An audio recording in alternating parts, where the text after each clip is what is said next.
What is up, guys? Soapy 94 here, bringing you a brand new video. And today's video, I'm bringing you some domination on Stormfront, and we get down by a lot. It was like 50 to 85, and we bring it back and we win. And it's an amazing game. And I wanted to use this gameplay because there are two things that I want to do with this new series, which this is episode 1 to the new series. It's called Soapy Stories. It sounds really good. I like it, so that's what it's going to be. And what it is, it's going to be the gameplay is going to be good competitive gameplay, or probably competitive, something showing off my Call of Duty skills. And then I'm going to do a commentary and give insight in my life and my experiences, my beliefs, things like that. So that's that. And today's video, the episode 1 to Soapy Stories, is going to be ghost experiences and beliefs. And I haven't had a whole lot of ghost experiences, so it's probably going to be just one or two, but this is just what I've personally has happened to me, and I hope you guys enjoy this little insight on getting closer to me as a person and getting to see some of my Call of Duty skills as well. So it's a win-win situation for both of us. I think that's it. New update video, new probably be a vlog tomorrow, and whenever the new update comes out, I'm going to show you why I can't. I probably won't be able to do a lot of competitive Call of Duty gameplay, so it'll probably be more GTA and more Minecraft or some gun game, something I don't have to be so competitive in, because yeah, I'm just gonna leave that for the for the update video. If you've been following me on Twitter, you know that whenever I said I hit 30 subscribers, that I was going to do a setup video. Excuse me. Whew. I was going to do a setup video whenever I hit 30 subscribers, and I hit 31, but I think I'm at 30 now, so it's still 30. I'm going to do the setup video. I'm working on it right now. I just want everything to be clean and a little bit of cable management to be taken care of. So that's that. Without any further ado, let's get into the video. So like I said, I don't really have a whole lot of ghost experiences because I've always thought that whenever I would see something, it was just my mind playing tricks on me, and I would just kind of blow it off and not even think about it. So when something's there, something might be there, I don't know, because I just blow it off and just assume it's not, and just keep my thoughts that way. Because when I was little, I think the reason it's this way is because when I was little, I remember looking out my window and like seeing two red dots really close to each other, kind of look like eyes. But when I don't know if it's just when you're young and you're scared shitless over everything, but it was really weird. So I just was like, it ain't there. I didn't say it ain't there because I was little, but I just said something like it's not there, and it's not there. I'm just seeing things, and there's nothing there. I don't have anything to worry about. Well, I didn't really see anything like that was like, oh my gosh, until I got older, and I had a friend that wanted me to go to Waverly Hills. If you don't know what Waverly is, I'll try to put a picture on screen right now. It's an old sanatorium hospital. It used to be a nursing home, and now it's completely shut down, and they have tours through it. Tours because it's one of the most haunted places in America, possibly the world. I don't know. It's for sure one of the most haunted places in America. Ghost Hunters, Ghost Adventures have been there. They did episodes there. I didn't know this though at the time. He just asked me if I wanted to go spend the night. I said, yeah, sure, it'd be fun. It's just one of those things where I don't know, I want to go do something. And I do not regret it, but I really wish I would have looked into what it was before I said yes, because I had no idea what it was.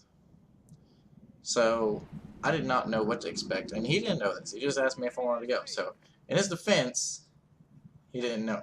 I'm sure he wouldn't have cared, but I was over at his house one day, and he asked me if I knew anything about it, and I said no. And so we sat down, watched the videos, looked at some pictures, and I just started to change my mind very quickly about whether or not I wanted to go. But I don't have any regrets about going. It was really fun, really interesting time. We went, and we got there about 7 o'clock, and we had about an hour to walk around, check out the grounds, take pictures, stuff like that. And then we had about 20 minutes left before the sun went down to go in and walk around the inside and get like an idea of what we were going into. So it was really weird because we had kind of rushed to show all, like, there's like a basement, there's a first floor, second floor, third floor, fourth, and fifth, and the fifth is the roof. Um, it's really cool. I would really recommend anyone to go stay the night. They still have the tours and stuff like that, but they also have this thing where if you get 10 people, if you pay $1,000, you can get 10 people to go.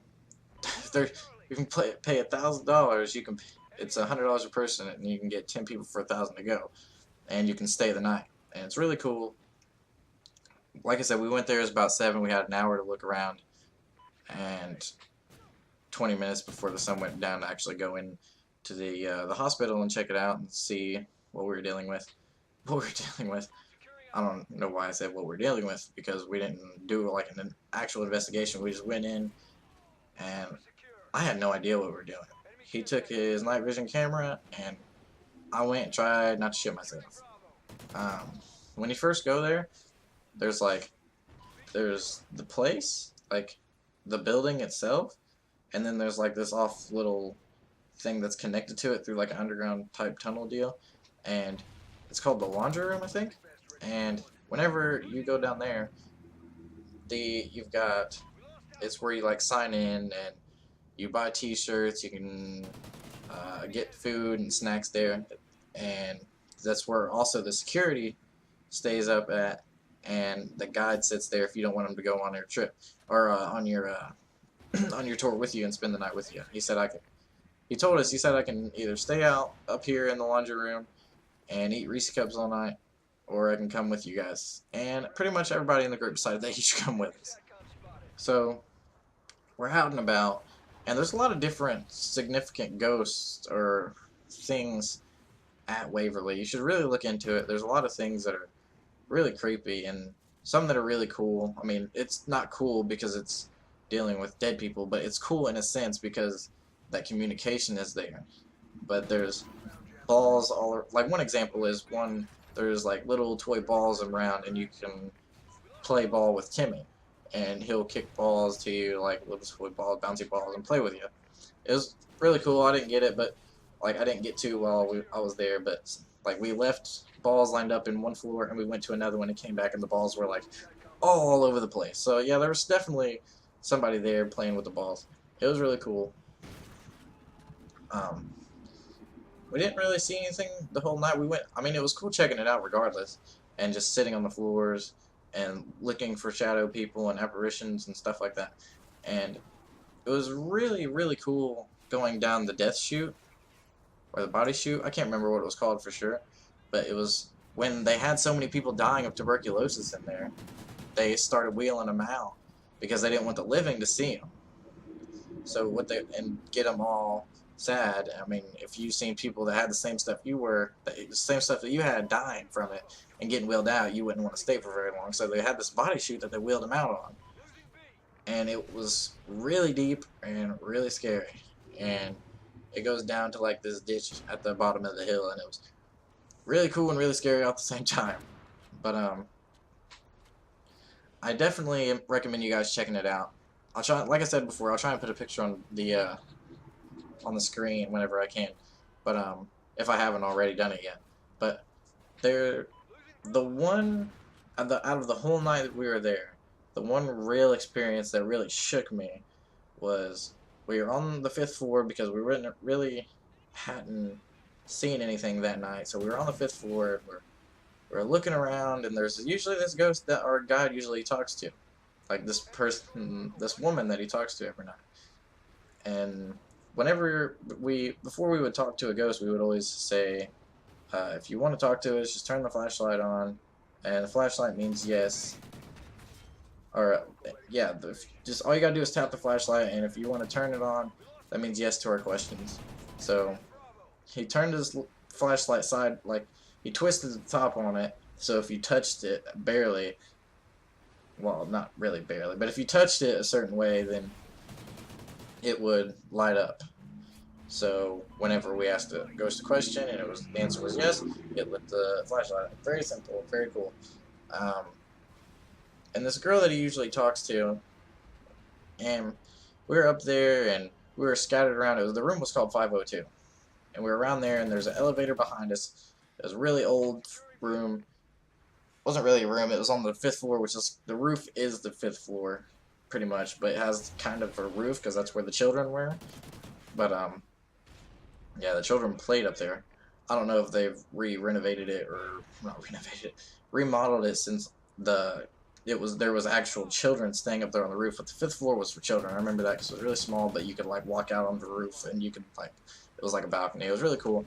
But we were up there on the 5th floor, and there was a room called 502, and I can't remember the story exactly, but there was an elevator behind where we were standing in front of the door, and it was really weird.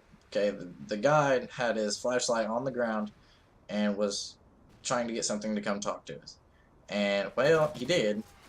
And he turned his flashlight on. And he turned it on and he asked if anything was there. And it lit up. And he asked if... Well, it didn't really light up really bright, but it, like, flickered around a little bit. But he asked if that woman that he usually talks to was there. And it didn't turn on. And he asked if the person that killed her was there. And it didn't turn on. And then he like stood there for a minute and kind of looked around a little bit and moseyed around the room, and he said turn the light on if you're a demon, succubus, or something like that. And it went on really bright, and I was like, oh damn. I have never been that close to my friend in my entire life. It was scary as shit. Like, if I would have been any closer to him, I would have been in his pocket. That right there made my whole night. And that happened like right before we went home, right before we closed up shop. And this was like 5:30 in the morning, 4:30, something like that. Something in the morning. And it was right before we left. So it was definitely a great closer to staying the night there in Waverly Hills. It was a really great time. Like I said, again, I really recommend you guys do it if you're in the area and if you can. And the other ghost experience I have is my grandma that I live with has a friend that comes and visits her. I've never seen it, but she swears up and down that it's there, so I'm going to believe her. So I guess that's not really my experience. But, yeah, that's it. I hope you guys enjoyed the video. Don't forget to leave a like, favorite, comment, and subscribe. Peace.